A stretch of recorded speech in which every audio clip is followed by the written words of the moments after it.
శాపాలను సృష్టిస్తున్నారు. ఇన్ని మలుపులతో ఉంది ఈ కథ, ఇన్ని మలుపులతో ఉన్న ఈ కథ ఒకవేళ చదివినా మళ్ళీ ఏ మనవడో తాతగారు అందులో అక్కడ ఇల్లు జరిగిందంటే తిరిగి చెప్పడంలో గుర్తు రాకపోతే ఎన్ని మాటలు వెనక్కి తిరిగి చదువుకుంటాడు. అందుకని ఇన్ని మలుపులతో ఉన్న ఈ కథ ధారణ చేయడం, పైగా ఏడాది ఒక్కసారి జ్ఞాపకం తెచ్చుకోవడం, చదువుకోవడం, ఈ ఇంకొక మినహాయింపు ఏదన్నా ఇవ్వాలి అంటే విఘ్నేశ్వరుడు అన్నాడు, ఈ కథ అంత జ్ఞాపకం లేకపోతే చదువుకోవడం చాలా మంచిది. ఒకవేళ ఇది చదువుకోవడానికి మాకు పాఠం లేదండి అన్నాను, ఇది మేము జ్ఞాపకం పెట్టుకోలేమండి అన్నాను, ఇన్ని మలుపులు గుర్తుండవండి అన్నాను.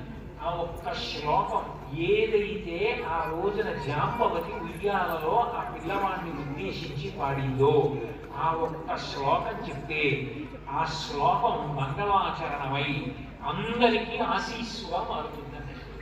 ఎందుకని అందులో ఉంది సమంతకోపాఖ్యానం అంతా సింహం ప్రసేనమవధి, సింహం ప్రసేనుడిని చంపింది, సింహం జాంబవతాహత, సింహం జాంబవంతుడి చేత చంపబడింది.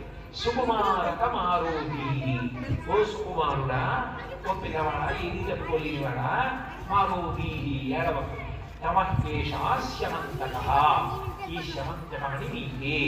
ఇప్పుడు ఇది ఎట్లా అన్వయం ఉంటుంది అంటే మొదటి రెండు పాదాలు శమంతకోపాఖ్యం, సుకుమారక, నిజంగా ఏమైనా అపరిందలు కష్టాలు వస్తే తట్టుకోలేక ఏడిచేటటువంటి సుకుమారమైన మనసున్నవాడా, అప్పుడు నాబోటిగాడు సుకుమారుడు.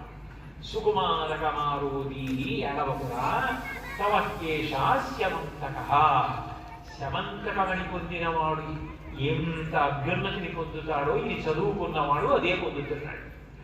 అంతేకాదు, నిజానికి శమంతకమని ఒక్కటే కాదు లభించేది, గోపాలరత్నమైనటువంటి కృష్ణానుగ్రహం